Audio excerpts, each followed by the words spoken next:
Good afternoon, everybody, and welcome to our ongoing twice a week Bible study. We are doing the topical study, When Christians Get It Wrong, and this is our fourth installment on this one.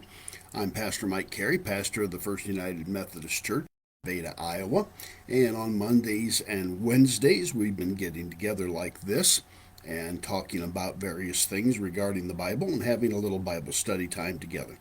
Remember, if you have questions about anything that come up during this discussion, you can always email those to me, and I can answer them anonymously, of course, on Ask Derev, and we can do things that way. Just a little housekeeping item. I'm going to be gone the next couple of days, so I will not be with you on Wednesday as I normally am. I also will not be doing my daily devotional Tuesday, Wednesday, and Thursday of this week. So just so you know, you're not missing out on anything. I just am going to be gone for a few days. Going to go up to the North Woods and spend a little time up there. So let's get into this. The next we're talking about things when Christians get it wrong, based on the Pew Research survey that was taken some years ago as to what are some of the things about Christianity, modern Christianity, that are turning off modern day young people. And not one of the another one of the things that came back very substantial, strongly that turn off young people, young adults, is the idea answering the question when bad things happen to good people, and the viewpoint that Christians in the church sometimes have. In other words, how do we reconcile pain and suffering with the idea of a loving God? For example, I've known many people who have lost comrades, loved ones, friends in combat, and they wrestle with the why them and why not me, the survivor's syndrome, survivor's doubt syndrome, where why did my buddy die? Why wasn't it me?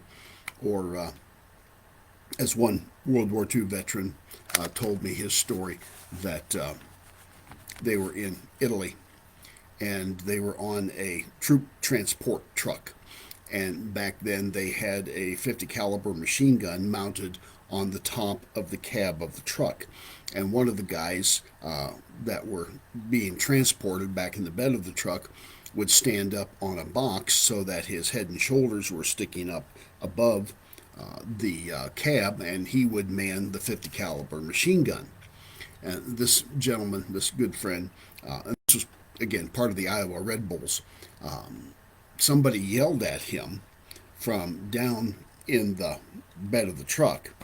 And so he stepped down from the box for just probably less than 10, 15 seconds to see what they wanted. And then when he went back up, stepped back up to man the machine gun basically was gone. And what had happened, a rocket had gone past and had taken the machine gun right off its pedestal. And he said, if I'd have been standing there, it would have taken my head off. He said, but just for those few brief seconds, I stepped down, and that's when it happened, and it saved my life. But why? Why me? And then he would go on and tell other stories about how other guys weren't so fortunate, lucky, as they like to call it. And his question was, how can a loving God allow things like that to happen? And why did he allow that to happen to me in that way? So what do we do about the whole idea of when bad things happen to good people?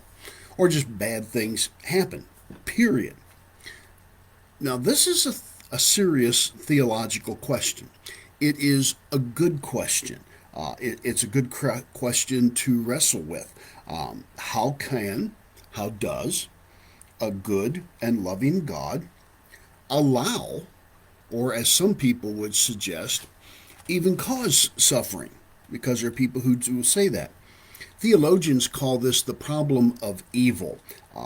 Most of us wrestle with this question from time to time, especially when we come in contact with tough situations and tough times.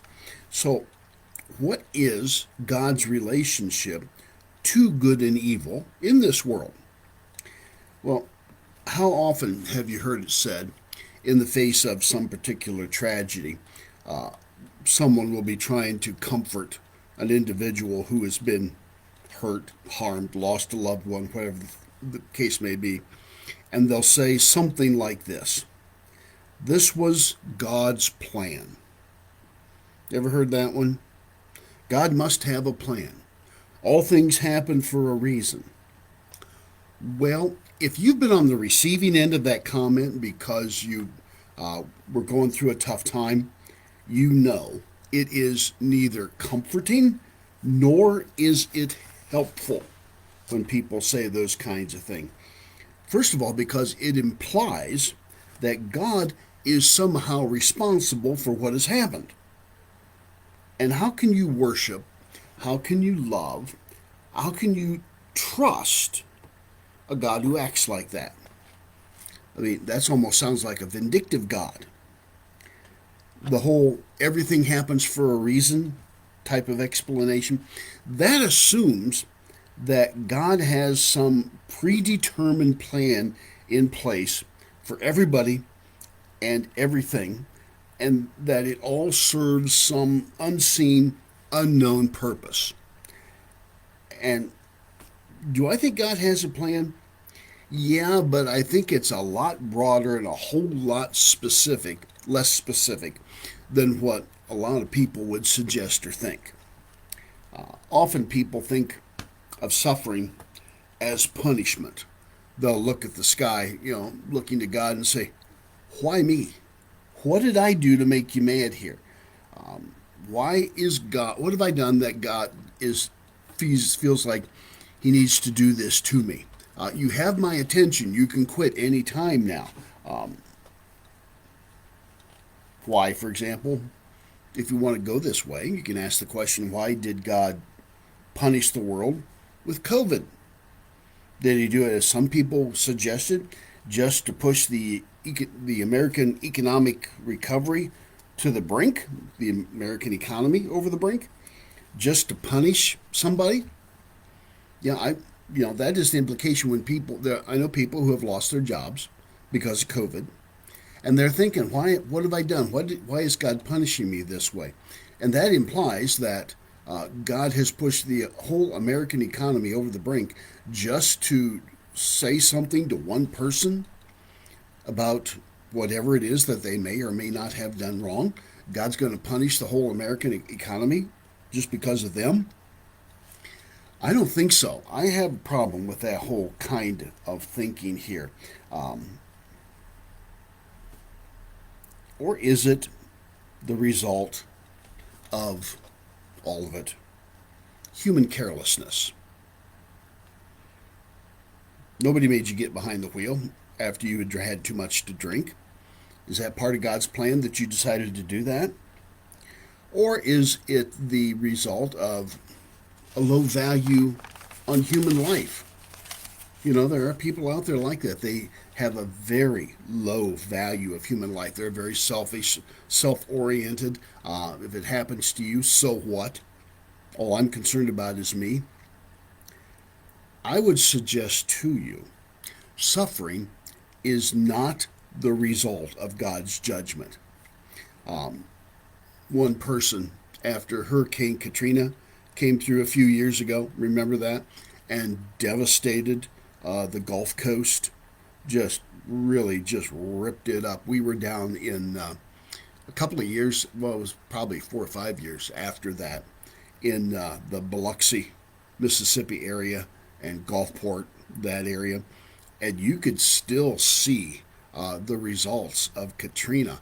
All these empty lots where houses had been just totally flattened and they cleared it out, and nobody was wanting to rebuild there because who knows when the next Katrina is going to come tearing through. But one person, Christian blogger, wrote that God allowed caused Hurricane Katrina to hit that area because it was so sinful, because of all the casinos there and all the other things that are going on that this person considered to be wrong. Well, if you want to take that approach, why then was the French Quarter in New Orleans not hit or harmed at all? Which is one of the more notorious places in all of New Orleans, which is also known as the Big Easy. Okay, so never mind that. Never mind that thousands upon thousands of Christians, good God loving, fearing people, lost their homes and their livelihood.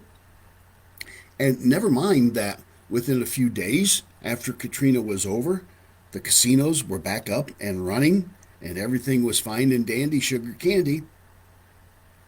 So you see, that kind of thinking just flies in the face of convention. It just doesn't make any sense.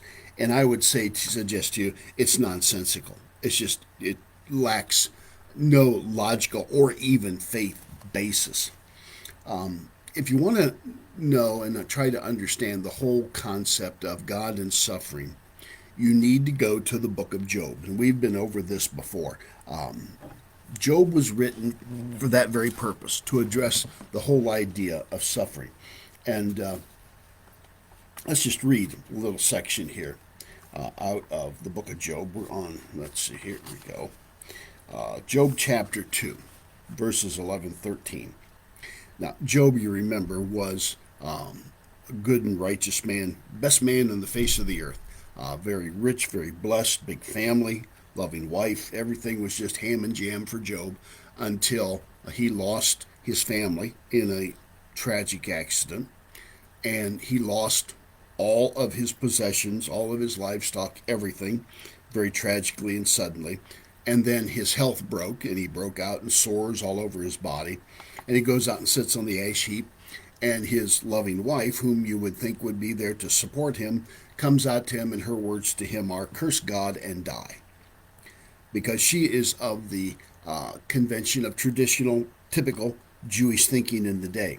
Now, after all this comes and goes, and Job is out there on the ash heap with a broken piece of pottery, scratching, using that to scrape his sores, because he boils sores all over his body.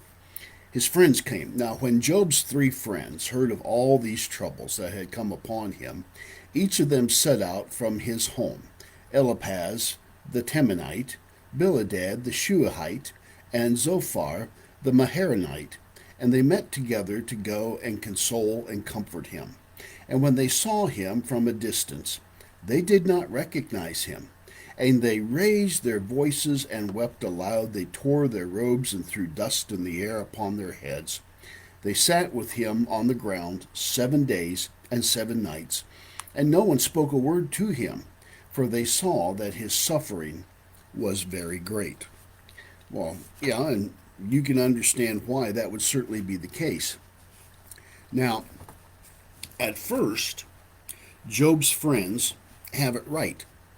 They just sit there with him. They don't say a word. And that's good, because sometimes when somebody is going through the mill, they don't really need you to say anything. They probably know more and feel more than you or anybody else, any other 10 people. But they need to know that people care. And just the what we call the ministry of presence, just being there, can be the most wonderful and important and life-saving thing that you can do for somebody. So far there, they get it right. You just don't have to say anything. But after 7 days, somebody makes a big mistake, and they open their mouth. And they proceed to tell Job his suffering is his own fault. Job, you're getting what you asked for here, and this is God's judgment on you for whatever it is that you have done. And what you need to do, good brother, is repent of whatever it is you've done. And the friends go back and forth, and they all are making these statements to Job. Job's response is to declare to them that I'm innocent. I'm righteous. I have done absolutely nothing. He doesn't do it in a braggadocio kind of way, but he's simply making the point that I'm innocent. Now, the book of Job, after a lot of back and forth between Job and his buddies, ends up with a cameo appearance on the part of God. God is there at the beginning, God is there at the end.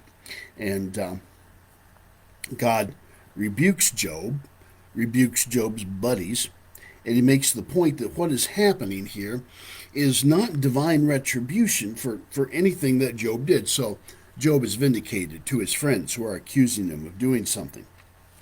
Now, everything changes when you get to the New Testament. Well, of course, and that's always the case, isn't it? When Jesus suffers for the sin of the world, whenever suffering, he suffers for our collective sin, for the sin of all. And there are some sins, probably a lot of sins and sinners, that do merit suffering, that do merit punishment. But Jesus takes all of that onto himself. Jesus paid it all. Jesus took it all. Now, there is a connection between sin and suffering. But the connection is not God handing down punishment. It is not God acting with retribution. What sin signifies a turning away from God, turning away from God's intention for our lives. The Greek word for sin is hamartia, and it means literally to miss the mark. It's an archery term. I think we've talked about this before. It also can mean getting off the right path and the right trail. And if you get off the right trail and get on the wrong one, well, you're not going to end up where you want to go. So we miss the mark. We don't end up where we're supposed to be going. Now, there are consequences often for getting off the right trail, for missing the mark. But they're not coming from God. They are what we call natural consequences. Again, using the idea of drunk driving. God did not make you get behind that wheel while you were intoxicated. You knew that was wrong. You knew that was a mistake, but you chose to do it anyway, thinking that you might get away with it or nobody was watching it. And so if you're in an accident, you cause an accident, or you get pulled over and you get busted and you end up in jail, that's not God punishing you. I mean, you're kind of a dum-dum if you want to think that way.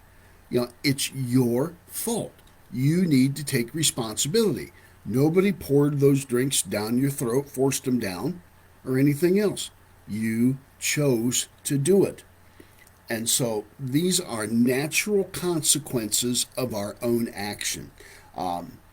If you decide to cheat somehow, some way, on your marriage partner, for example, or on anything, the natural reaction, once you're discovered, and you will be, is that there will be pain. There will be a brokenness in terms of your relationship. Lying, again, there will be, this is not God inflicting this, these are natural consequences. Lying will result in a loss of trust, an experience of shame, of guilt. These are natural consequences for doing the wrong thing. God does not inflict them. God does not cause them. Don't give God credit or blame when the blame or the credit needs to go to you and your own actions. So when we tell people that try to pronounce the consequences of sin are the judgment of God, just flat out, we need to tell them, you're wrong. That's a lie. They may not be saying it so much as a lie, but they need to be told, this is wrong. That is wrong. God is not a micromanager, because that kind of an argument necessitates God being a micromanager. See, Christians who believe that God is controlling everything, they do so in the name of God's sovereignty. And that means God is the ultimate and the highest authority. God is God, and that's really all you need to say. It goes no further than that. God reports to no one. God answers to no one. He is dependent on no one for anything at all. He is totally self-sufficient, self-sustaining. So these people who make God a micromanager, they think that in trying to glorify God, actually what happens, they go too far.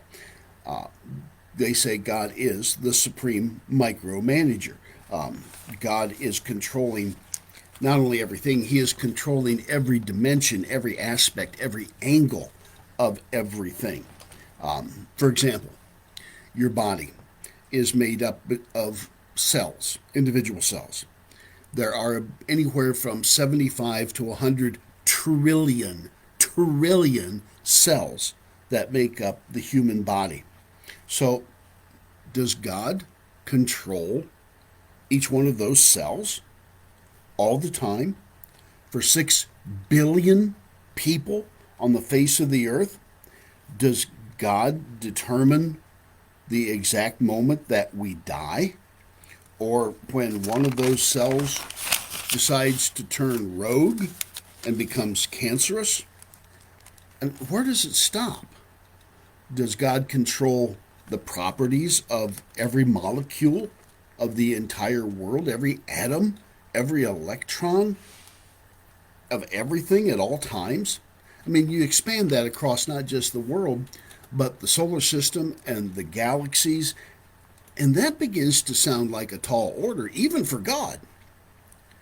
So, God is God. God is capable, okay? And I believe all creation is sustained by God.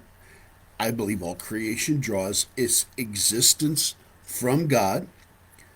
But does God exert that kind of control? Well, it raises some questions. For example, why? Why create a universe that requires constant attention, moment by moment, total hands-on control? Why do something like that? How bad is that?